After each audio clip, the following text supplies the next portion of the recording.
Hey everyone, I'm going to play the intro now because I thought I had it selected and I did not, so here's the intro.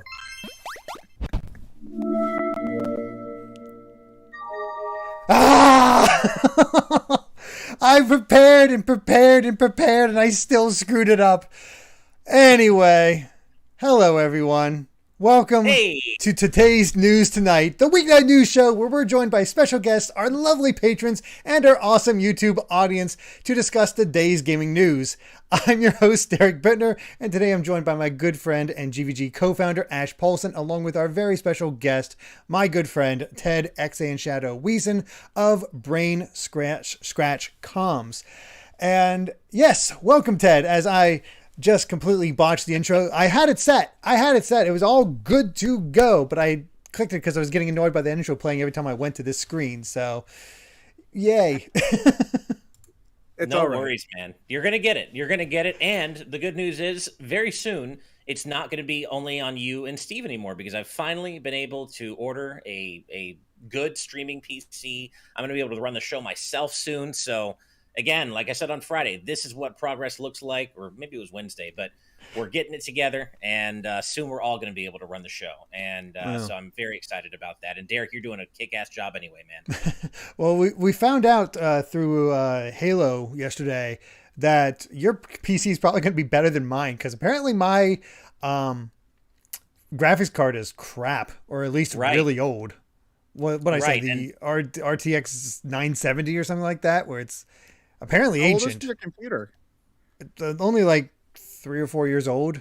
Like I have 32 gigabytes of RAM, but I think when my friends were building it, they're like, well, you don't play PC games that often, so we can just sort of skimp on that. And okay. I'll give them another shout out during the first episode that I actually host on my new computer. But this was all made possible due to one of our incredibly generous community members, Hyrule Hermit, who just made a donation to the channel in an effort to get, to help me afford to get on a streaming capable PC. Y'all know MacBook Pro's not the best for streaming. So it's all thanks to Hyrule Hermit and their incredibly generous gift. And so I'm going to be caught up with you guys pretty soon and being able to run streams and run TNTs. It's going to be great. And I'm so excited.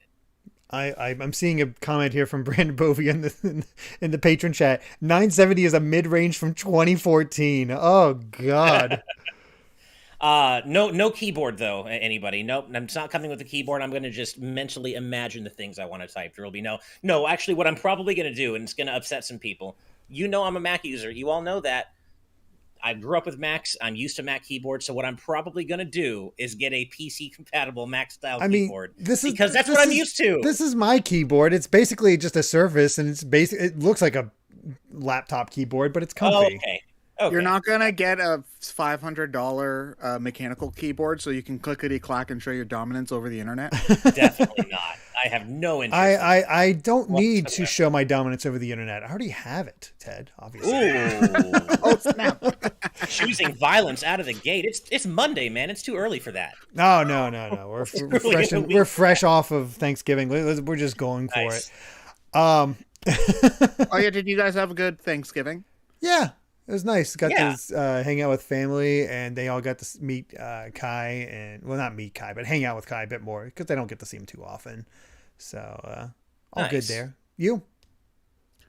Me? My Thanksgiving was thankfully very boring, but I'm not really one for huge family gatherings anyway. So boring is A-okay in my book. That's no problems with that.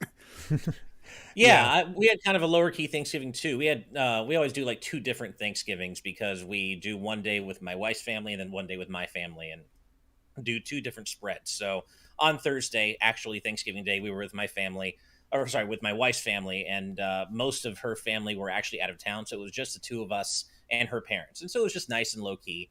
And then on Saturday, we went to go see my parents and just had another Thanksgiving dinner, watched a movie, just hung out, and it was nice and low key. That's good. Yeah. Well, let's go ahead and continue on. But before we actually get to the news, we do have a sponsor for today, and that is, of course, The Game Orb, who is a YouTube channel that brings commentary and gameplay footage from the Nintendo Switch and Xbox Series X gaming systems. While they are still running Let's Plays of Splatoon 2 and Super Mario 64 from the 3D All-Stars collection, they are also adding new games like Sonic Colors Ultimate and Roller Coaster Tycoon 3. Also, there are now shorter videos on a playlist called The Game Orb Minis for clips that are highlighted. So be sure to subscribe to The Game Orb at the link in the description.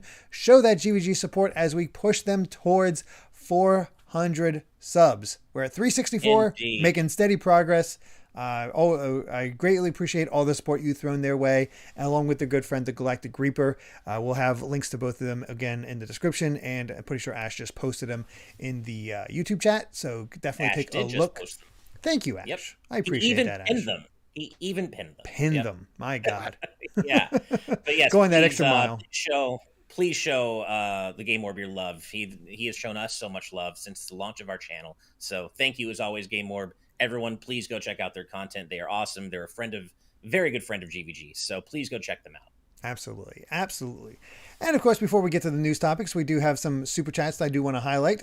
First up is RecBCQ with a $2 super chat saying, finally was able to buy the Switch OLED. Congrats. Nice. That takes some effort, I think. Hope you enjoy that. I'm still trying to buy an Xbox Series X, and I have not been able to find one. So good on you for finding a Switch OLED. No luck with that deal today on Walmart Plus. I guess you haven't signed up for Walmart Plus. That's the crap of it now, is that all these stores are like, sign up for our special thing in order to actually. That's the thing. Like, I'm not going to spend money to have a chance at getting one of these consoles. You know, I'd rather just wait till I'm lucky with one of those things I can buy directly. It just feels so squicky to like buy into a premium service to not even have a guarantee of getting one. So you just have a chance. Like, I can wait. Mm-hmm. Yeah, it's dumb. It's really dumb. Yeah. Then there's Sire3MK with a $10 super chat with a lovely thumbs up sticker. Nice little hippo with a hat. I love it. The thumbs up. Looks really nice. I appreciate it. Then there's Floxcat with an $8 super chat. Thank you so much, saying, just want to let everyone know that I've been working on a pirate webcomic called Jolly, which has LGBTQ plus support and characters. Chapter 5 is up. Oh, that's awesome. That's awesome. Yeah. I guess Jolly webcomic, look that up. Check it if out. You feel comfortable, just post a link in the chat. Would let people check it out. I'd love to check it out. We can post it in the Discord. But that's awesome, and we'd love to get eyes on your comic. That's really cool. Definitely. And thank you for the donation. That's awesome. Jason Uloa with a $5 super chat saying, don't feel too bad about your video card, Derek. My rig has a GTX 960 and I built it almost 7 years ago. See, that's the thing. You built yours 7 years ago. I built mine 3 or 4 years ago. And is yours lower than a 960? It's a 970, so it's slightly higher. Oh, okay. Basically, I tried to play Halo Infinite, and every time I went into a match, it crashed to the desktop. Oh, no. So, hey, I'm just saying, I might not be able to play Halo, but I am able to play the award-winning Final Fantasy 14 that, available now, and you can play the first 60 levels for free up through the award-winning expansion Heavensward. I'm amazed that you know that meme better than I do. So good on you, Ted. Amazing. You do not know how many. Actually, you do know how many friends I have that play Final Fantasy 14 because we share a lot. It's basically all of them. Derek, you might have like made out like a bandit though, because you haven't lived until you have played Halo the way I did last night during our EP stream, where I played it through my browser through Chrome on a Mac, and it looked nice enough, but there was like 2-ish seconds of input lag, and so I'm not good at shooters anyway, but I literally could not aim at anything. I mean, everything I was doing was being delayed by a few seconds, and it was comical. Like that, there was no point in me being on a team because I was completely dead weight, and it was just silly. Oh God! I wish I could have played. It looked fun, but I was multiplayer denied. is free in Infinite, isn't it? Yeah, that's why I was excited, because I don't have to pay anything. It was like, just check it out and play with everybody. But I mean, it's technically not free considering I have to buy a graphics card or an Xbox. So there you go. All right. Vedron in our live audience patron chat is saying, "You, Ash, knowing exactly what kind of experience I probably had. Yeah, as bad as what you're imagining, it was worse. Like, I guarantee you, whatever you're imagining, take it down a few levels, and that's where the experience actually was. It was pretty bad." Well, let's go ahead and move on to our first story of the night, which also involves PCs, but these guys are way better at it than I am. So let's go ahead and bring that up as soon as I find it. There it is. So the Legend of Zelda Ocarina of Time's game code has been reverse engineered, much in the same way as Super Mario 64. It's not a mod or anything like that. It is technically legal because it's not using any of Nintendo's assets. It's all been recreated and done with what they will. And that's huge because, well, we saw what people did with that code for Super Mario 64. And the guys who reverse engineered this are doing the same tact where they're not doing anything specifically with it. It's just out there, and congratulations, you can do whatever you want with Ocarina of Time now. That said, as Searchman DS has pointed out before the show started talking about this, there is a little bit of controversy in this one, where apparently the lead programmer who did the bulk of the work, I don't have the full details in front of me at the moment. I apologize about that. But basically some shenanigans went down with the team. They got kicked off it. They have no credit to their name, despite the fact that they've done the most of the work. And so there's a little bit of about this. I read about this on Twitter, and I saw some of the back and forth between said project lead and some other people on the project, and the other folks maintain that this person is credited just within the actual repository, like the GitHub repository. And I don't know if that's true. I mean, we just have to take them at their word, but it definitely, there's accusations that the project lead was difficult to work with, and then the project lead was like, well, you didn't credit me properly, and they're saying, well, we did credit you properly, we told you that. Who knows what the truth is? He said, she said. Unfortunate. Yeah. It's unfortunate that there's any, sort of drama surrounding this at all, because what's actually been accomplished here, removed from that drama, is really cool. Like I was reading about this, and it's essentially using modern programming languages to recompile Ocarina of Time and in like a matching sort of way. And it doesn't use any of Nintendo's original copyrighted assets, such as graphics or sound. So it's really basically the people who did this told Video Games Chronicle, we've been able to create code that, when compiled, reproduces the original game. We call this matching decompilation.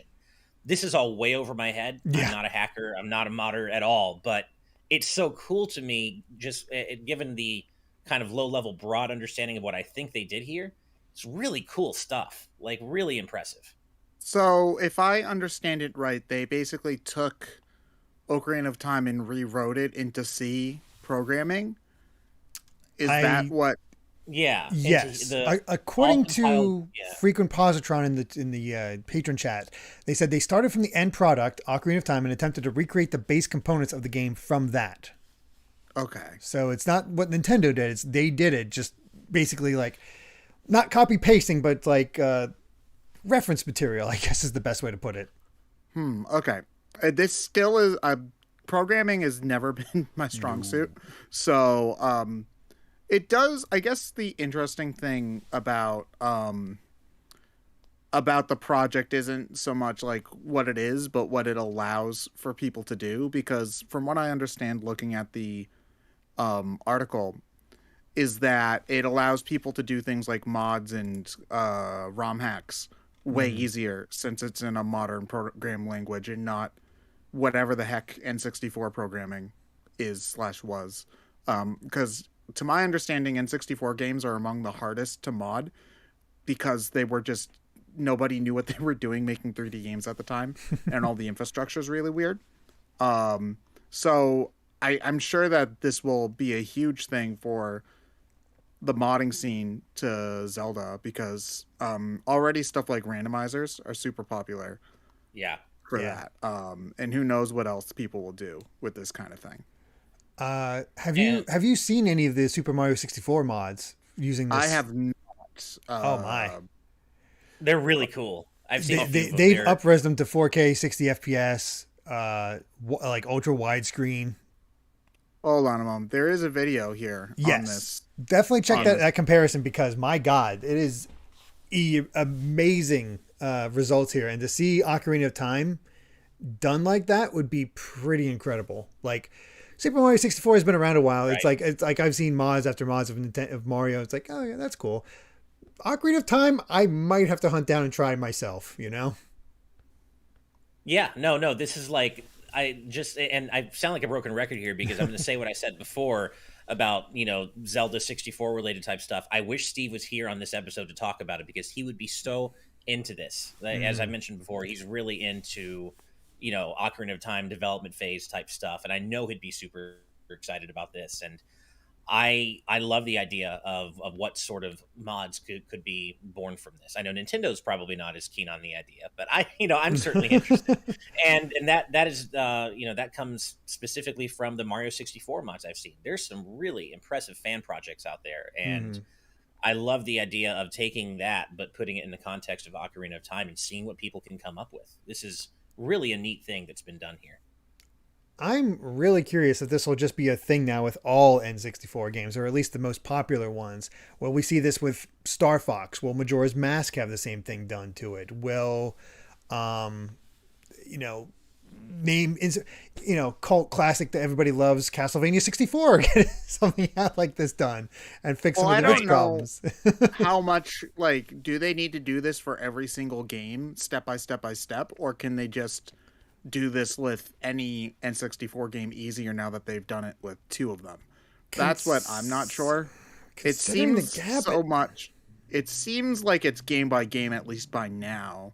But who knows, if they find an easier way to do it to make it easy, so we can finally have the Glover HD mod that we've all been dreaming of. Exactly. This entire time. It had to happen. Yeah. Although I can't believe I forgot about this Anonymous Dragon in the YouTube chat mentioning Banjo-Kazooie. Of course. Oh, yeah. Banjo-Kazooie, Banjo-Tooie. Oh, yes, please. I don't know how feasible it actually is, but I would love to see a fan mod of Banjo-Kazooie that in some way, shape, or form restores the original intent of Stop and Swap. So we can actually see some unofficial version of what that might have looked like. And on that note, Spicy Pandaughter in our YouTube or in our patron chat is already saying what I'm thinking, which is restore the Light Temple. Restore all this stuff that was rumored to be in Zelda 64 or Ocarina of Time that never actually made it into the final product. But let's see a fan interpretation of what that might have looked like. The Light Temple, getting the Triforce, something like, I want to see that stuff, even if it's not officially official. Obviously it's not. Just to see it represented and made real in some unofficial way could be really cool, I think. Oh man, Unicorn Fountain, right? All that stuff too. Yeah. And then I want to see that. Other N64 games, Paper Mario 64. Oh yeah, dude. Right. So, Melon Speedruns has a bit more details for us regarding all this, saying, to clarify a few things, Zell was the user that claimed they didn't get credited. As far as I know, it was related to a collaborator tag on the repository. As far as N64 games go, they are coded in well-known languages such as C and C++, if I remember correctly, and so was Ocarina of Time, but we didn't have access to the code in a readable format until now. I'm guessing the Giga Leak might have been a part of that. And apparently Majora's Mask is also being decompiled, as well as Minish Cap. So Minish Cap, interesting. Yeah. Okay. So I guess it all goes back to this Giga Leak and what people have access to so they can do this with. So it's amazing that there's still stuff people are finding from that huge thing. Like that happened a year ago, 2 years ago? I think a year ago, yeah. Yeah, they're still finding stuff. That's wild. Yeah, it's crazy stuff. It's all so cool, and we can't get into the weeds on the he said she said with Zell and everything because we don't know any of the people involved. But I do hope they can reach an amicable resolution and they can all walk away as friends, maybe keep working together. Who knows? But either way, my proverbial hat's off to everybody who accomplished this, because as someone who doesn't get coding or hacking or anything like that at all, this is just so damn impressive to me. And Ocarina of Time is just a game that should be preserved for all. I mean, ideally all games should be preserved, but Ocarina of Time should be one of the very first in line. Yeah, agreed. So yeah, we'll just have to see what comes of that. Now it's out there. We just have to wait and see what people do. And I swear these modders are fast. But before we move on, yeah, it was amazing how quickly the Mario 64 stuff came. So I don't think it will take too long for some impressive things to come out from this. Before we move on, though, we do have a few more super chats. First up is Late Night Sprites with a $5 super chat saying, hope you all have an awesome week. Keep being awesome. I may not play a lot of Dragon Quest, but I hope Rocket Slime gets a game on Switch someday. 3DS had a pirate one. I am so upset with myself that I kept seeing Rocket Slime for a reasonable price. I'm like, I can wait. Oh, and now it's like $200 yeah, something? Exactly. I'm like, cursing myself. It's like, no, I've heard amazing things about Rocket Slime and I've completely missed my chance. So pro tip for anybody interested in the Dragon Quest games on DS, which are all amazing, you should all play them. The mobile versions are literally identical, but are only $15 each versus the DS versions, which are like over $100 each. So, I would implore you, get the mobile version of the game. It is great. I don't know if they should support them to modern consoles. They should. I mean, but I don't know if they will. Technically did that for DQ 1 through 3. Yeah, but only they ported the bad mobile versions for 1 through 3, as opposed to the good mobile versions that 4 through 6 got. And of course. So yeah, of course, yeah. So if you're interested, please don't pay a scalper $150 for Dragon Quest V. It's an amazing game, but pay $15 for it instead and get it on your phone. I played Dragon Quest 1 on my phone, and that was a good phone game because it could just Dragon Quest 1 is a very good phone game. I agree. It's just like taking that and as Vedron points out, 4 on mobile is technically better than DS. Yes, because it is better. It has party chat, which trust me, it needs it. It is so dry otherwise. And the characters in 4 are so good too, because otherwise and you don't get that. Oh man, yeah, that always disappointed me. But yes, please get the mobile versions; they are great. Mm-hmm. And AJ Red 20 sums it up really well in our YouTube chat. Pro tip: never buy anything from a scalper. Yeah, I mean, obviously there are going to be those situations where you feel like you just can't wait, and you feel like you can spend extra money. You know, that's your personal decision, but in general, I agree with you, AJ Red. Don't reward scalping behavior. Never buy from scalpers if you can help it. I completely agree. All right, cool. And then Grantel's saying I'll pass because I hate playing games on my phone. Hey, I'm the same way, but I did enjoy playing.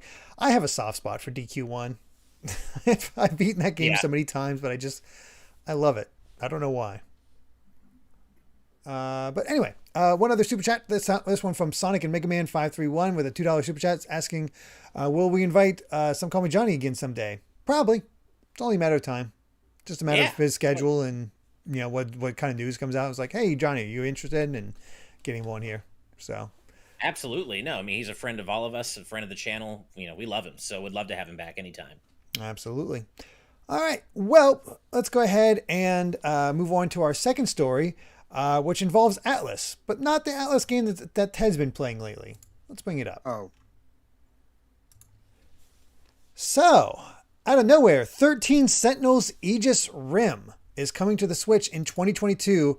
There is some limited new content, mostly just like skins, nothing like story-wise. And has been confirmed that it will be, this will also come out in the States as well. So it's not just Japan only. So, hey, cool. Atlas is putting another game on the Switch. Hallelujah. That's really neat. I mean, I know it's not the one that, a lot of people want to see on, or one of the ones that people really want to see on Switch, but I've heard nothing but great things about 13 Sentinels, and it's one of those games that I've heard so many great things about, but I haven't gotten around to actually playing it. I don't know if it's really my speed genre-wise, but God, I've heard nothing but great things, and I'm so glad that a game like this is going to find a wider audience on Switch. We all want to see Persona 4, the entire Persona series on Switch. I get that, but games like this need the exposure, and I'm just really glad that 13 Sentinels is getting it based on what I've heard about the game. Yeah. The game Vanillaware, I should also point out, the people who made 13 Sentinels are just like their backlog is really, really great. Odin Sphere and Muramasa the Demon Blade, both phenomenal games. Look up the arranged soundtrack for Muramasa the Demon Blade if you have not already. One of the best things I've ever listened to in my entire life. I played OG Muramasa, but I didn't play the remake or the remaster. So the remaster, so it's not actually on the remaster on Vita. Like, they did an orchestral arrangement CD with the Muramasa soundtrack. So it's like a concert CD, basically. But from what I can tell, there was like a couple of added levels in the Vita version, and they redid the script to make it a little bit more accurate. But other than that, it's the same game. Okay. But 13 Sentinels, this is a game that I really wanted to pick up, but it was really hard to get a physical copy when it first came out. I remember like the prices were really high on like Amazon and stuff like this. Looking at it now, it looks like it is a little bit more reasonable to get a copy nowadays. But now that there's going to be an option to play it on Switch, it looks like I'm probably going to get that version because it's effectively a visual novel, and I love playing visual novels on the Switch. It's probably my favorite way to do it because I can treat it like an actual book and read it on the couch, and that's just beautiful. I love doing that. It is. Cool. I got to play a little bit of it because I was sent a review code when I was still at GX, and it was right in the middle of all kinds of other stuff coming out, so I just had to shelve it because I'm like, it's probably not going to be that big. And the actual gameplay, the RTS aspects, is very strange because it's almost like this basic map. Like it doesn't represent things the way you typically expect in a game, or like tactics or whatever. It's just almost like this grid overlay, and you just wouldn't expect it. But otherwise, the typical 2D story-based gameplay is the typical gorgeous stuff you'd see from a Vanillaware game. And I mean, I was taken in right away. There's enough in here that makes me intrigued, and everybody I've heard that played this game loves it.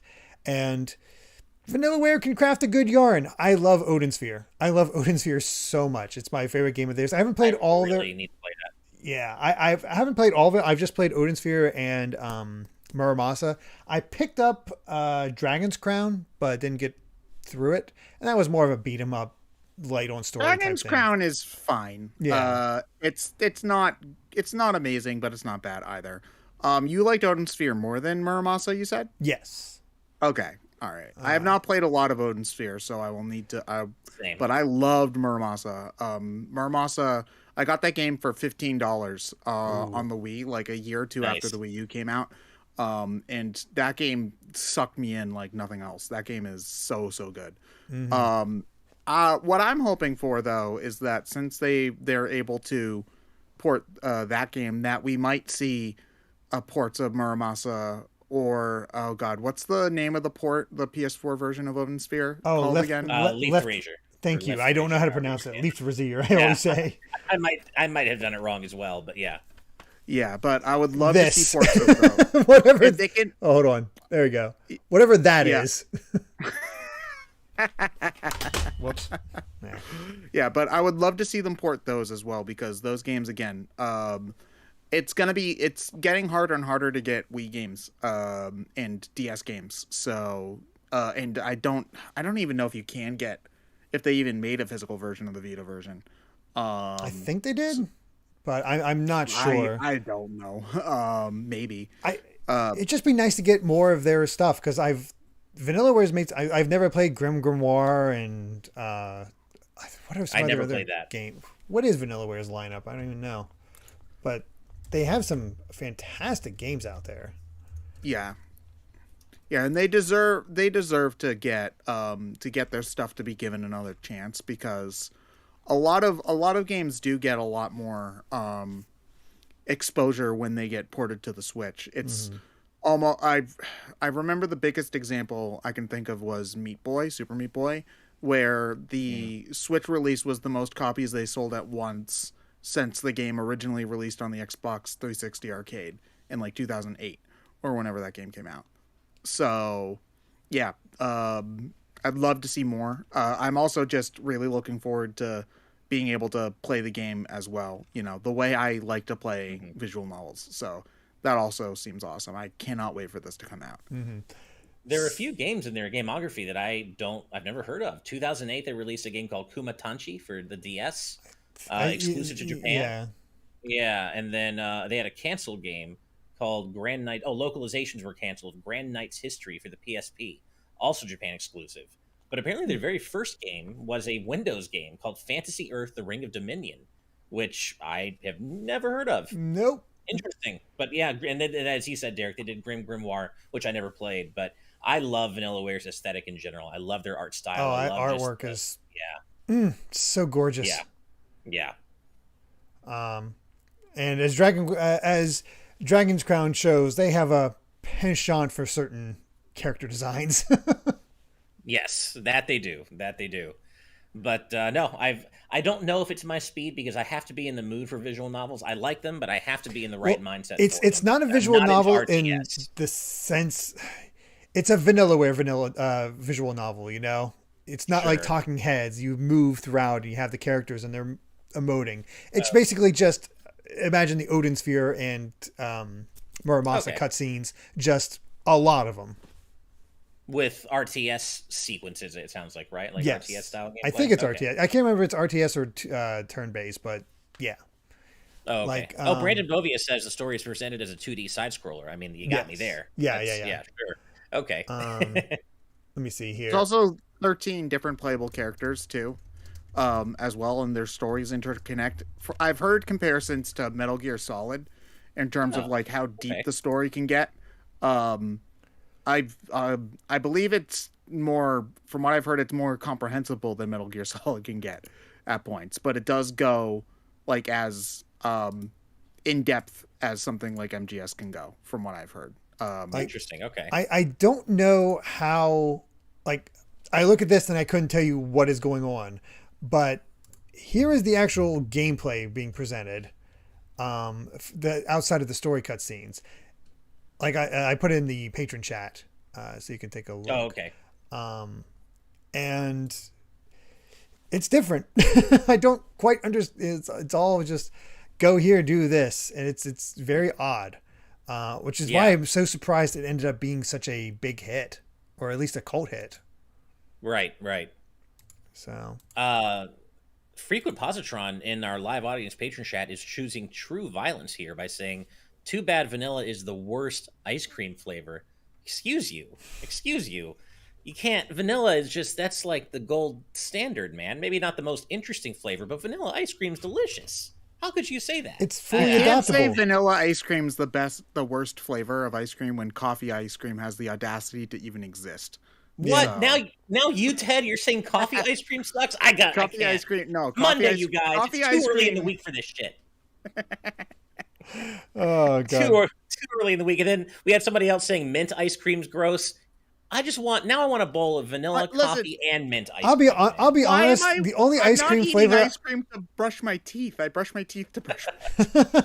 The only ice cream flavor I've never really been able to get into is peanut butter. Peanut butter is an ice cream flavor. Are you talking about like peanut butter chunks in the ice cream, or peanut butter flavored ice cream in general? Peanut butter flavored ice cream. The chunks in there work, but the actual ice cream. Yeah, I hear you. I can accept that reasoning. Yeah. Gotcha. Well, now we got this ice cream discussion. I think we're pretty much done with 13 Sentinels. Definitely worth taking a look at if any of that what we talked about intrigued you. It's awesome that's coming to the Switch. Hopefully Atlas does more with that. Get more games on the Switch, but we'll see what happens. Before we move on, though, Jared Helder with a $5 Canadian super chat. Thank you so much. Saying, after playing a lot of Minecraft in the past and recently getting into Dragon Quest, DQ Builders 2 has been surprisingly excellent. Have you tried it? I have not had a chance to play through 2. I played through 1 and I love it. I want to get to 2 because I hear it's better, but these are much more my speed than Minecraft ever was. Dude, Dragon Quest Builders 2 is one of my top 3 favorite Dragon Quest games, period. Wow. It is that good. Trust me, just play it. It is, even if you don't like building games, you should play Dragon Quest Builders 2. It is just a phenomenal experience, and I can't really say much more about that because a lot of it is the story, but it's not even just that. It's a really good just action and adventure RPG as well, you know? Mm-hmm. Like, if you like the building, there's a lot of building you can do. If you don't like the building, even the single player is worth doing. Regardless of that, because most of the building you need to do is optional. Right. Like, there's a couple of things that need to be built, like tutorial stuff and things like that, but it just played. DQ Builders 2 is amazing. Yeah. And you don't need to have played Dragon Quest 2 because it's built off of that, you know, take story elements from that, which is kind of funny. I do like that about the Builder series. There's some stuff in Builders 2 that, like, I would say you need to play Builders 2 less than, you need to play DQ2 less in Builders 2 than you would have need to have played DQ1 and Builders 1 to get a lot of the DQ1. That makes sense. Like it adds some context, but it's like it's less necessary, and it wasn't really necessary in 1 either. So yeah, cool. Gotcha. Very cool. Well, let's go ahead and move on to our next story, which is all about the Game Awards. Let's bring it up. Geoff, the hype man Keighley, is already teasing the next the upcoming Game Awards by saying that a reveal trailer for a game 2.5 years in the making is going to be shown at the Game Awards, and immediately seeing people like Aiden saying Breath of the Wild 2 teaser. No, I don't think it's not for any game we've seen of, because again, with Keighley here, he's saying just saw the final cover of Game Awards world premiere we've been working on with the developer for 2.5 years. A world premiere to me is something that has not been shown before. So like Breath of the Wild 2 would not be a world premiere because it's already a known quantity, correct? I would say that, yes. That's kind of what I think, yeah. That's kind of how I read that. I mean, it doesn't matter. Obviously, he's talking about Mega Man X9, so we can all pack it in and go home. I mean, clearly, that's what he's talking about here. Obviously. No, that's exciting. You know, who knows what this could be. I'm unironically looking forward to the Game Awards. I find them to be fun. I'm looking forward to our reaction stream, just reacting with you guys to everything we see. Does it get goofy and a little, you know, self-indulgent? Yeah, but overall, I enjoy the night of weirdness that the Game Awards has become. I'm looking forward to it, and you know, I enjoy Keighley's hype, even though he can be a little bit silly sometimes. I enjoy his hype, so I'm looking forward to seeing what this is. When do the Game Awards happen this year? It's a week from Thursday, I believe. Okay. Yeah, so I think it's like December 7th or 9th, I believe. Okay. December 9th, yeah. Okay, yeah, so that is a week from Thursday. Okay. Yeah, I mean, so... crazy how quickly that's coming up. Right? It feels like we literally just reacted to Sephiroth in the last year's Game Awards right after our launch. Like, I can't believe it's already been a year. That was a year ago? That was a year ago. Why does time move in bizarre ways? I know. I can't believe it's already... I hate pandemic time so much. Yeah, I hear you. But yeah, I'm very curious as to what this will turn out to be. And we will be doing a Game Awards predictions discussion pretty soon right here on the channel. So keep an eye out for that. And we'll, of course, be reacting to the awards themselves, the show itself. The predictions for Game Awards is really tough because it's literally could be anything and everything. Big things have been there. Nothing games have been there. Yeah. It's just, you don't know what it's going to be. And the fact that as Keighley points out, that summer of 2019 is the last time Global Tour to visit developers. And it makes you wonder, like, how much was things delayed because of the pandemic for this one? So I don't know what it is. How far back development would be set by these kinds of things. Like, I don't know how these sorts of things go back. Like, I would imagine for like games nearing the end of their development cycle already, it probably didn't do all that much. Like, if it's just like runs of bugs or whatever, I could imagine that a lot of that could be done from home. But like games that were starting development or were mid development, when all this happened, I'm sure they were massively set behind. So it could. You're right in that it could literally be anything. I just, I don't know where to start. My guess is that it's probably not a Nintendo game. Yeah, I mean, it might be Prime 4 because that be Metroid Prime 4. That would be the world premiere I could see from a Nintendo thing, but otherwise, I don't know. I really don't.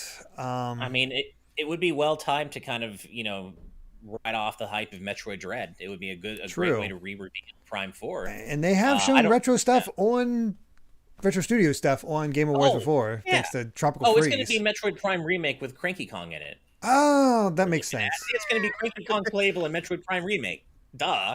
You joke, but I would do that. Or at least Cranky popping in on your comms and just laying into you. Metroid Prime Trilogy now with Adam mode. Oh, God. Oh, God. Shiny Turkey. Why would you say this? Cranky Kong in a Zero suit. I didn't need that visual. Feels like there's nothing at all. Nothing at all. Nothing at all.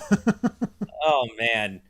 Cranky Kong is canonically less clothed than Samus ever is. So, that is true. Well, fair enough. We need to get the canonical fan service in there. Master Pikachu 95 suggests maybe it's the Chrono Cross remake, and I don't know if I believe that would have been in development for 2.5 years. That seems like a lot for what might just end up being a remastering. Maybe it is a full remake. Was that confirmed or just a rumor?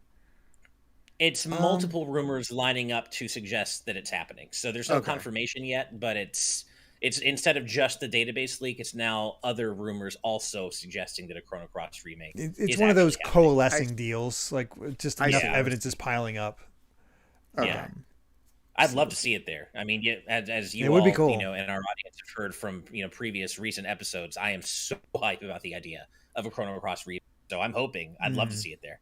It would be neat to see Chrono Cross in a modern lens without the baggage the original version had, because I feel like the original Chrono Cross, I've never played it, but the only thing I've ever heard about Chrono Cross from people who've played it was that if you want it to be a Chrono Trigger sequel, you're going to be disappointed. So being able to I think being in a modern day will let people, if this is what it is, will let people see the game for what it is as opposed to what they want it to be, which would probably be better. I've said this before. I think it's a good sequel to Chrono Trigger. The problem is pacing. It takes a long time for the sequel content to really start coming in full force. But I would argue that the original content is still arresting, Agreed. I agree. I think it's great as a standalone JRPG, period, and I think it's a good sequel to Chrono Trigger. It just takes too long to get into sequel territory, pacing-wise, I think. Man, so many people choosing violence both in the patron chat and with the super chat from Sir Stupefy with $5 saying, I can't wait for Chrono Cross remake by Forever Entertainment. Oh, no. No, why? Where's House of the Dead remake, by the way? That was exactly. Come out this year, wasn't it? Okay, hold on. This joke's going over my head. What did Forever Entertainment do? They're the ones that did the Panzer Dragoon remake that was And apparently that game. They just keep getting handed like these contracts with Square Enix and Nintendo, and somehow like they haven't really done much, but they keep getting like, yeah, you can handle our stuff. It's weird. Yeah. It's weird, and like I kind of felt the same way you did, Ted, about like I thought the Panzer Dragoon remake is fine, but I also didn't have the ability to play or the opportunity to play the original. And everyone I've talked to says, yeah, okay, maybe you think it's fine if you haven't played the original, but it sucks compared to the original. And I believe them. I believe that. But yeah, they're apparently working on House of the Dead right now as well, but we haven't heard anything from it. But I just think there isn't a whole lot of faith that they could do something like Chrono Cross or Chrono Trigger particularly well. Mm-hmm. Especially not when working on like 4 other games at the same time. Right. And working on something like Panzer Dragoon is very different from working on an RPG like Chrono Cross. That's a massive undertaking, I feel. Right. I don't know about that. Bolt Mouse X asks, can we get a world premiere in the chat? Yes, just go. World premiere. There you go. There's your world premiere. Lizard 81288 is thinking along my line. 3. It's not, but how cool would that be, man? That would be I can't even imagine. But such a niche sequel, like a cult sequel, would never be revealed at a major show like the Game Awards. Yeah. Let's see. Darchi with a $5 super chat saying, don't know if this is the big tease Geoff has been pushing, but lots of rumors recently about Sly Cooper returning, which I've not heard those rumors. Oh, interesting. Do you think the movie's finally going to come out? God, no. But I can see a game being made.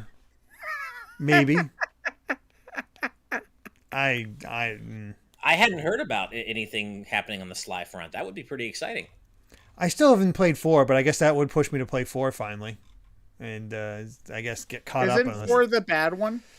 Yeah. I mean, I think it plays fine. It's just they mess up a character, which I have heard about.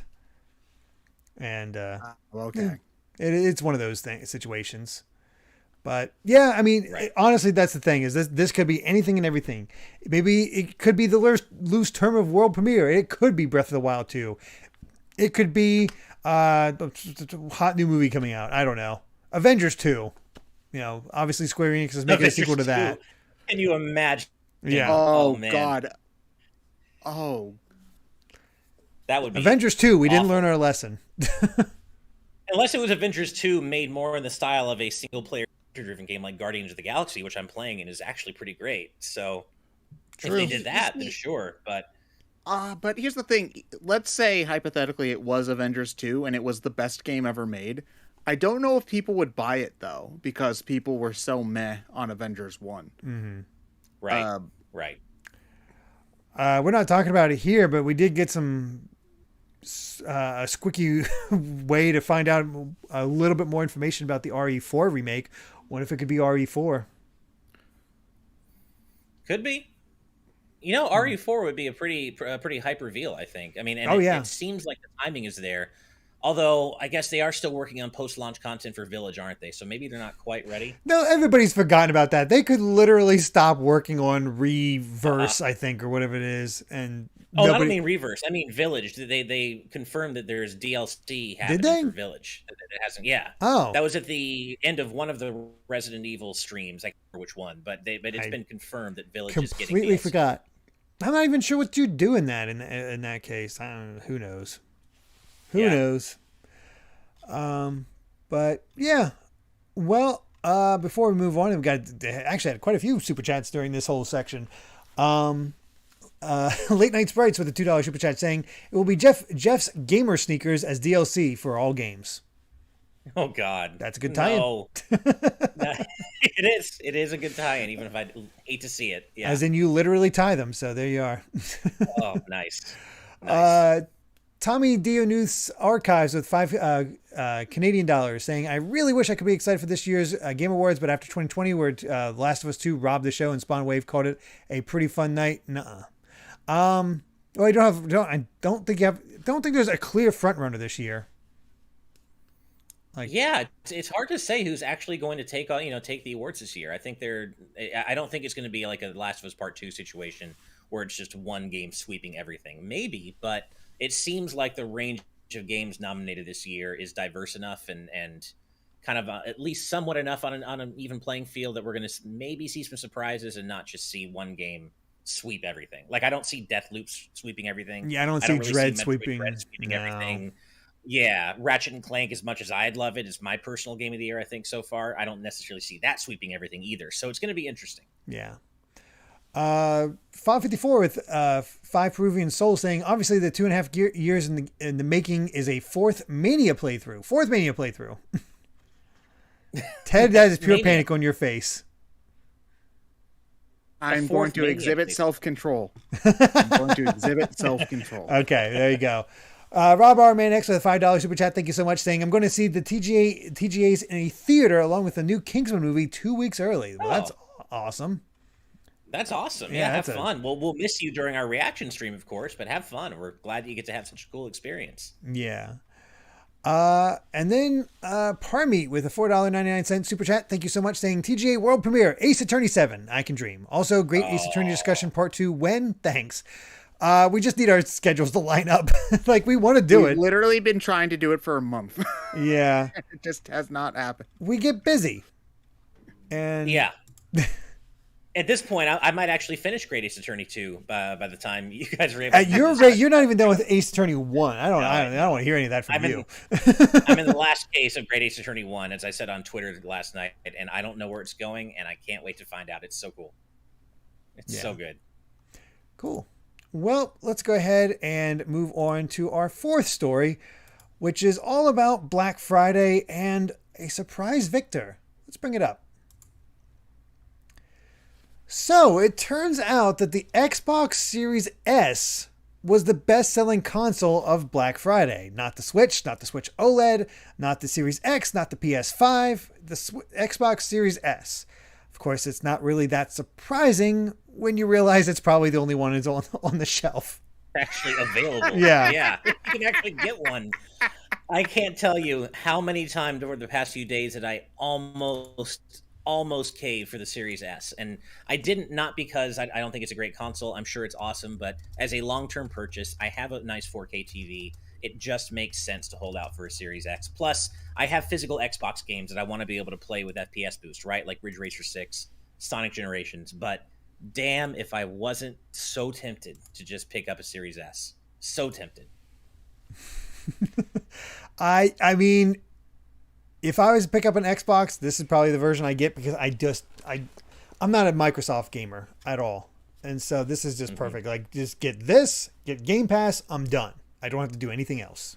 Game Pass is like sneakily the best deal in video games. Like, just period. It sure seems like it.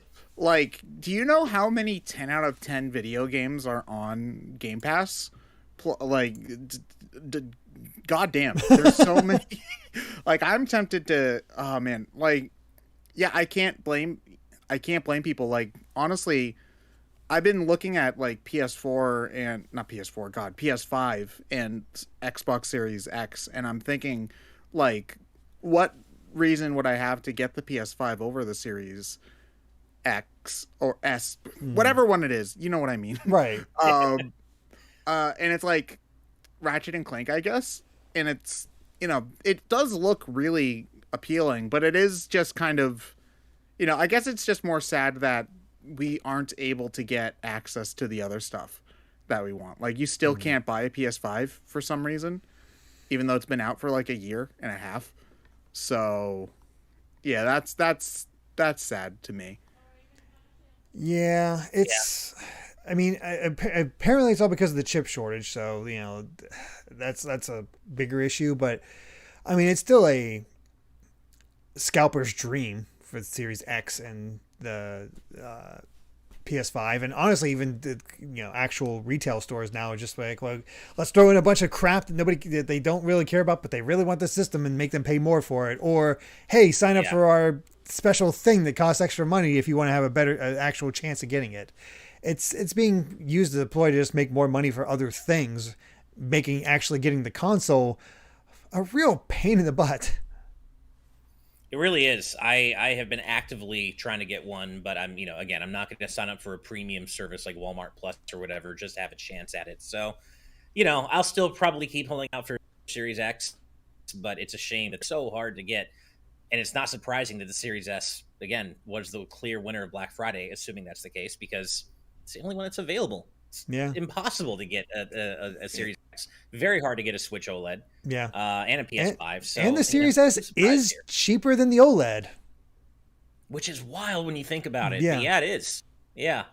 I don't know. I say all this, and then maybe I will just cave and get a Series S. But I would like to have the top, highest end Xbox console that I can, just for the the setup I have. But if I can't get one, then what does it matter anyway? Yeah. I get you. Yeah. I don't know. I don't know the best idea for that. I forget what else is different about the S compared to the X. I guess maybe it's not the full 4K deal, which I don't have a 4K TV. It's like, whatever. No. If you don't have a 4K TV, I think the Series S is the clear choice here. Unless you have a bunch of physical Xbox media, because it doesn't have a disc drive. That's one of the differences. Mm-hmm. There's no disc drive in the Series S. But if you don't have a bunch of physical Xbox media and you don't have a 4K TV, I think the Series S is an easy choice. And the Xbox Series in general, the Series consoles are having a really nice year, I would say. Like, the Xbox Series S and X didn't have a great time of it out of the gate. The PS5 took the world by storm, but I think now there's been a lot of value added to the Xbox as a general platform, thanks to Game Pass, Halo Infinite multiplayer being free with Game Pass, things like that. Like Microsoft has done a great job positioning the Xbox as a service. Sony had the first half of the year. Microsoft has claimed the second half of the year, it seems. Definitely. Yeah. So, yeah. I said I haven't had this much Xbox FOMO in a long time. I want one. I still don't have that FOMO. But I don't have that much. But it's still cool. It's definitely a nice. It's easy to see why people would be into it. So, yeah. Mm-hmm. But good on Microsoft. You won Black Friday, and I did not participate in Black Friday. I stayed the heck away from that. Nope. I only do online stuff. I don't ever bother physical. Yeah. Amy and I literally just woke up Friday and just hopped on the laptop and like, all right, let's see what we're getting, everybody. And this did not go out anywhere, which theoretically might make Black Friday a little less chaotic. I don't know. That's hopefully. Yeah. But, when you talk about people getting pepper sprayed to get video game consoles and shit, that's where you lose me. I'm not getting pepper sprayed to get anything. I'll just order my thing on Amazon or some other service online, or not at all, and avoid the chaos and the potential violence. Who needs that, right? Yeah. No commercial good is worth getting trampled. No, not at all. Not at all. Nope. But, yeah. Let's go back to an old super chat before we move on to our next story. Not a whole lot to say about the Series S. Just, options. But Sonic and Mega Man 531 back once again with a $2 super chat saying Nintendo, Sony, Microsoft versus Activision Blizzard. I mean, that's the easiest versus ever. So there you go. Yeah. Seriously. I mean, yeah. Who sides with Activision? I don't think anybody who's ever going to side with Activision. Yeah. I mean, seriously. Yeah. But thank you for the super chat. Very much so. So, let's go ahead and get to our last story, which we'll just roll on in and have a ball with. Nice. So, Super Monkey Ball Banana Mania's director wants to make a new entry in the series. Yes. And hell yeah. Considering how well this game did, in recapturing Monkey Ball, maybe not perfect, according to some fans, like it didn't fully recreate it, but got as close as you could hope for nowadays. But he said, this is Masao Shirasaki saying, as this game and the previous one are remakes, I do feel that I want to create a new Super Monkey Ball game. I have ideas on what it could be like. I'm looking forward to seeing how Super Monkey Ball will grow. This is not something I can do on my own, so I would like everyone to first enjoy Banana Mania, and if there are enough voices looking forward to the next title, it may come true. So I want that so yes, bad. Please. I loved Banana Mania. I love Banana. Did either of you guys get to play Banana Mania? Oh, I reviewed it. Oh, you reviewed it? Oh, yeah, you did. No. Sorry. Yeah, and I really liked it. Yeah. No, it's all good. Yeah. No, I really liked it, just like you, Ted. It was great. I love Monkey Ball in general. Obviously, the series had kind of lost its way with Banana Mania and Banana Splits. Or it's not Mania, Banana Blitz, Banana Splits, and then it finally has kind of gotten back on track again with Banana Mania being a remake. And I would love to see them use that as a launching off point to do a great new original game in the series. I never want the Monkey Ball series to die. I love it. Same. I also feel like if you've never played Monkey Ball before, or if you played the originals on GameCube and haven't played them in like a couple of years, you're gonna pick up Banana Mania and you're gonna feel like you're playing the original games. There are differences between the two games, but the best comparison I heard about it, and I forget who said it, so I'm stealing their words and they're not getting credit for it, is that it's like the Crash Insane ports. If you're intimately familiar with the originals, things might feel a little different, but if you're not, then it's going to feel like you're playing the games for the first time again. And with that said, it is awesome. One of the best things I've played all year.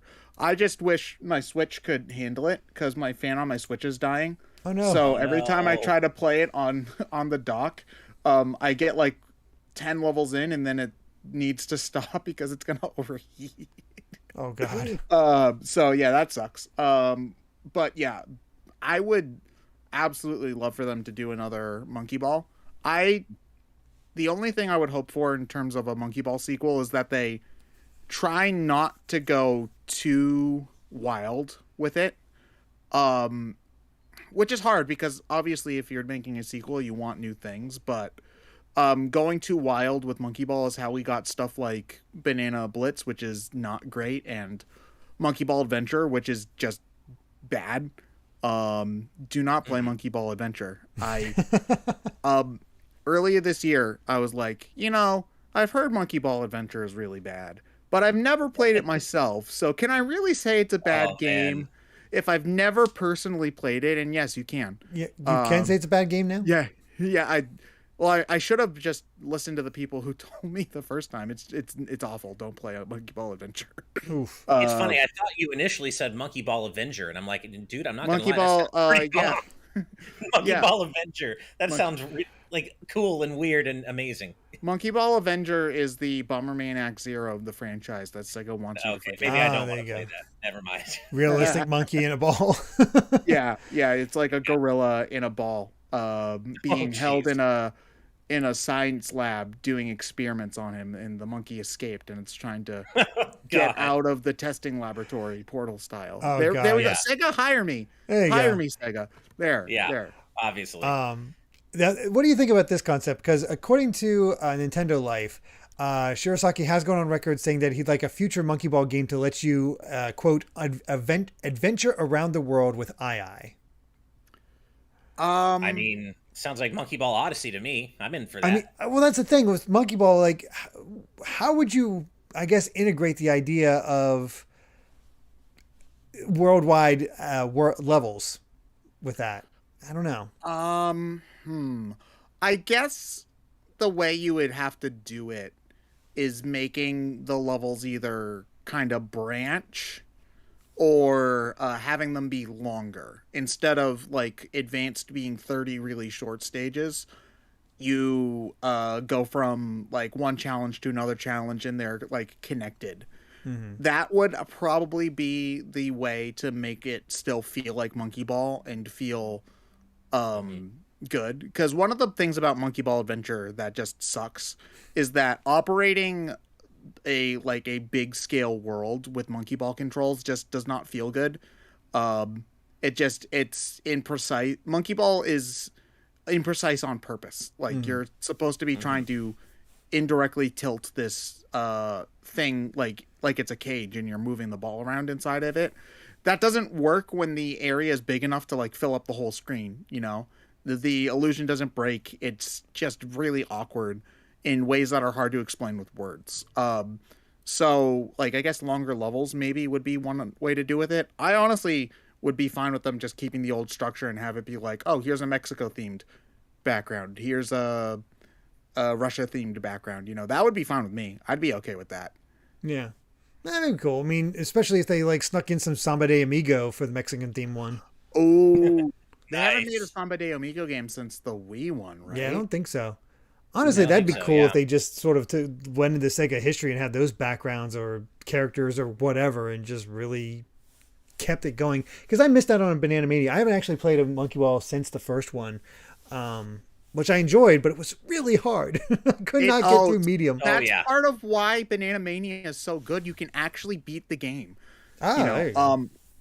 Yeah, those accessibility features are a huge addition to, or a huge boon for Banana Mania, because the original games are so unbelievably difficult, or they get to be so unbelievably difficult, and having those accessibility features make it more possible for anyone to complete the game was such a huge addition to Banana Mania. Yeah, even just the unlimited lives. Like, you could technically get unlimited lives in the old games if you grinded enough to get enough play points to unlock everything, and then I believe you started unlocking more and more continues after that. So you could eventually get unlimited lives, but at that point you're grinding the game so much it's not fun anymore. So just the unlimited lives just do so much to make the game accessible. Like, I didn't beat expert mode in the original Monkey Ball until Banana Mania because I just couldn't I would get to like stage 15 and then run out of lives and continues and couldn't get past it. Right. That's brutal. Yeah. Real quick, Hustle Bun with a $9.99 super chat. Thank you so much, saying single player is solid, but it stings that these last 2 games have dropped the monkey ball where multiplayer is concerned. I hope they can bring back 4-player challenge or at least fix monkey target. Apparently monkey target is a bit of a sore point for people. Monkey target was not nearly as fun. When I did my review, I was shocked by how much fun I wasn't having with monkey target compared to what I remembered having, all the fun I remembered having with it in the GameCube games. So yeah I don't know exactly happened there because I never played the mini games as much as the main game, but it wasn't fun, and something should be fixed there because I remember monkey target being great. And I'm actually glad you brought this up, Hustle Bun, because that was the one thing I didn't mention in my review. I never got to play Monkey Ball's main mode with friends back in the day. I'd always just play it by myself, so I had completely forgotten that you could play the main game with multiplayer up to 4 players. I completely forgot about that, and our good friend John Cartwright did mention that as a sore point in his review. So I'm glad to have been reminded about that because I did really like the game and I stand by that. But if you want co-op in the main game, that's a huge missing feature in Banana Mania that I agree with you should be brought back in future installments. So I think I think we lost you, Ted. Oh, okay. Well, hold on. Too much monkey ball hype. Too much monkey ball hype. Oh, yep. And he's back. Why? Okay, that was weird. Hi. This happens literally every time I've been on TNT. This happens. Oh, no worries, man. All good. So, okay. I just need you back on video if you can. Okay. Oh, right. Sorry. Okay, so I was saying, I agree with you about the mini games. A lot of the mini games in Monkey Ball were originally kind of throwaway. Like Monkey Race was never really all that special. But I agree about Monkey Target. The big thing that makes it different is that it's not physics-based really anymore. So it's less satisfying to like launch yourself into the air and pick the right time to glide and whatnot. Yeah. I did play the multiplayer of the main game growing up, and it never really was all that interesting to me because it was kind of Mario 1 style. I play until I die, and then you play, kind of take turns sort of style. I see. But with that said, it would be cool for them to try and do something more with it. Like, for example, I don't know how you would get it to work, but if 2 people could play the same Monkey Ball level at the same time, that sounds like it could be a lot of fun, especially if you're like ramming into each other. Again, no idea how you would make that work, but it would be fun if they could figure it out. It'd be tough to make that work considering how you move the monkey balls, but other ideas to both be on the same level, make it more like a puzzle game. Oh, yeah, where that's true. As you complete things, get farther, or maybe collect power-ups, it affects the board of the other person. And so you're messing with each other constantly as you're going through it. So, yeah, that would be cool. Yeah, there's ideas. There's possibilities there that could make all that work.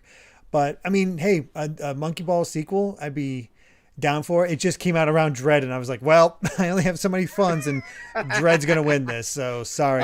Sorry, Monkey. Yeah, it was unfortunate timing. I did play both. The good thing about Metroid Dread was that it was short enough that I could finish it and then go back to Monkey Ball without feeling like I'd lost my edge on it, which was nice. That is good. Right. Real quick before we end things off, I did get a few more super chats. First up, Vedron Hotik with a $2 super chat saying Sly Cooper, Final Fantasy 9 or Final Fantasy Tactics Remake on the 9th. I believe they mean for TGAs. I mean, I would be happy. Yes, to all the above, particularly the latter 2 for me. But yeah, I'd be happy with any of those announcements. Exactly. Jaden Buck with a $2 super chat just saying yo-ho with some bananas and some monkeys. Yo-ho! Nice. Yo-ho! There we go. Well, thank you very much. Yeah. And thank you. Brian Rivera with a $1.99 super chat saying, Ted, do you still have hope on MCU after mixed reset? What's that mean for you? I don't know. They're talking about the latest stuff. I'm going to be honest. I am really far behind on MCU stuff. I have not watched an MCU movie since, was the last one I watched Spider-Man Far From Home? Because I didn't watch I didn't watch Black Widow. I haven't watched any of the Disney Plus stuff. I haven't watched Shang-Chi. Okay. Yeah, I am extremely far behind on the MCU. With that said, like I think the MCU is just something like like I've never seen it as something where you need to watch every single thing. That was always the appeal, is that if you like Thor and you don't like Iron Man, you can just watch the Thor movies and not the Iron Man movies, and you're not missing much. Like, that was always the appeal to me, was that, like, oh, you don't have to watch every movie, and if they reference something, it will probably just go over your head and you'll still enjoy the core movie. So, yeah, like, if there's a couple of lackluster things here and there, that's fine. They'll just make something else, and if that something else is something you enjoy, then great. Yeah. Yeah. I'm a little behind. I still have... I finally watched Shang-Chi, but I still need to see Black Widow, What If, which isn't really that necessary, and Eternals. Right. Yeah, I'm mostly caught up. I just need to see Eternals and now Hawkeye. And and Hawkeye. Otherwise, yeah. But I'm caught up on everything else. I enjoy the MCU just in general, and of course, I'm hyped out of my mind for Spider-Man: No Way Home. Oh, but speaking of scalpers, oh my God, have you seen those stories? Oh, are they scalping the tickets to No Way Home? Yes. Yeah. Oh my God. There is so much demand for them. They are scalping the tickets and selling them for absurd prices. Oh man. Okay. So what that means I'm gonna have to do is go at like a 9 a.m. on a Tuesday morning. Show, because I don't care when I go. So right. Yeah. Just a couple of things I wanted to highlight before we head out here. Our good friend Top Dog in the YouTube chat, going back to the Game Awards, said maybe the new world premiere will be Super Top Dog Adventures, a game starring me. I'd play it. Hey, I'd play it. I think we'd all play it. I think that'd be awesome. And then Ditto M in our live audience patron chat with an actually really cool idea: Super Morph Ball Metroid Mania. I would play that. I would play that. That would be really cool. I mean, the sequel to Metroid Prime Pinball. Exactly. That's what we've always wanted. Exactly. I totally would love to see that. Yeah, I'm all about it. Oh man. You have to like guide Samus through different morph ball labyrinths and take out different enemies with different. Oh, that would be so cool. That'd be cool. Could do the bomb jump to get higher. The Morph Ball as a playable character, Monkey Ball, would make more sense than Hello Kitty. So, Totally. Yeah, it really would. Oh, good stuff. Well, I think with that, we have hit the end of today's stream. And that's all of our news for today. But Ted, where can everybody find you at? So you can find me at www.youtube.com/user/brainscratchcoms, where me and a couple of my friends do commentaries on all sorts of video games. Old ones, new ones, Nintendo ones, sometimes not Nintendo ones. One day I'll do a Dragon Quest game on there if I can strap the other three to a chair long enough to finish it. We'll see how well that turns out. Good luck. And also you can see my bad memes and inane ramblings on my Twitter, which is just twitter.com/ExandShadow. There we are. Definitely check him out. I enjoy his company. Thank you for joining us, man. It's been great having anytime. you. Literally anytime. Well, always a pleasure hanging out with you, man. And Absolutely. I hope we get to do it again soon at a convention. I want to hang out at PAX East or something. Oh, if I have not looked into PAX East, but I really hope that it's going to happen next year. I miss seeing people so much. Yeah, seriously. I'm going to need Omicron to chill the fuck out, Omicron. Seriously. Like, we're still getting ready for all these shows. Like, chill out. Oh, God. Omicron, after Omicron comes Unicron, and then we're really in trouble. Oh, God. Oh, man. Oh, man. Well, you see, with a name like Omicron, hopefully that just means it's the COVID final boss, and then after this, it'll be done. Yeah. Well, see, exactly. I just think of the Futurama. It's like, I lure from the Omicron Persei. I've watched too much Futurama. But I believe with that, we, of course, before we all sign off, we got to give a special thank you to all of our patrons, big and small. It really means the world that you've been supporting us for over a year now. It's crazy, but we're so appreciative. Yes, thank you so much. And then, of course, an extra special thank you to our to our patrons at the producer level, because you all make this show happen.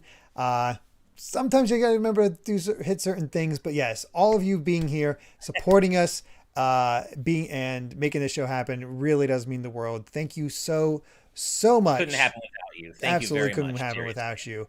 And of course, an extra special thank you to our executive producers and above. And those include Brandon Bovia, Rob Arman X, Fangs, Dan Entwistle, Z Patty, Hyrule Hermit, Sky Blue Flames, Eastman 23, Adam O'Sullivan, Octopuppet, Richard Herrera, Michael Phone, The D-Pad, Vesmio, Waffle King, Romsky113, Critter XD, Kitty Kong Fax, Angel Martinez, Vedran Hotek, Joshua Hunter, Evernight Studio, Benny Yao, Azran127, Black King, Pagrama, Geller, Joseph Rutkin, Titus Malvolio, Geeky Griffin, Lucky Wonderfish, Kyle, Top Dog 23100, Young Ben Kenobi, Doug Shomix, Andrew Medeiros, Orem M, Becca, Rocks the Cat, Killamox, The Legend of Groose, Eddie B, Kai Ed, Kit Fisto, Kenneth Lee Stingle, Deaneth, Coda, Sci-Fi Lullabies, Michael McCall, Matthew Wong, Goron Amber, Straightlace, Justin Matthews, Hoobie, Too Much Spaghetti, Mega Conrad, Ascaron 809, Rioner, Ditto M, Captain Finlandia, 60 Minutes and 60 Seconds, Nathan Steele, Spicy Pandotter, The Game Orb, Dano the Artist, Super Game Dude 101, Grantles, Ravelox, Synchro Lord, Rosa Bowling, hi Steve's mom, Hi, Steve's mom. Kotar Peck, Scuff 196, Kane Woolley, Skull Kid Tiger, Darksteel 01, Jason Uloa, Jaden Buck, Phantom Project, Cystic Warrior 29, DJ Jurassic, Super Dank Awesome Unicorn Guy, Town Darling, Dinner Sonic, Derek, Jeff Ed, Twilord, Maddie, Stag Nasty, Mumbling Yeti, Cameron Sharp, Screamo Shaman, Mason Riley, Keel, Santy the Person, Brendan Hess, Hustlebun, Noah Fitterer, Rizamon, Calvin Atkinson, Tiffany Thomas, Hinaru77, and Jessica Toad. Thank you all so much for all the support. It blows my mind that there's so many of you continually here supporting us. Over 100 now. That is insane to have that many executive producers, and we appreciate it more than you can ever imagine. But remember that you too could become a patron over at patreon.com/gvgaming, where you can get access to our exclusive post show and ad-free content for as little as $5 a month.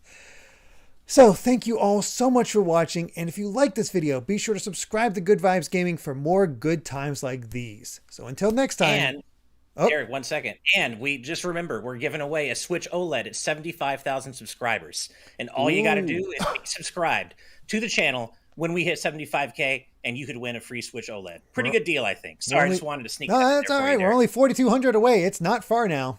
So we're getting there. So you're giving me a Switch OLED once you guys hit 75,000 subscribers? It is possible. Okay. And it would be random, although it's not showing favoritism at all, obviously. Right. Oh, goodness. Well, thank you all so much for joining us. And until next time, good night and good vibes. Bye, everybody. Bye.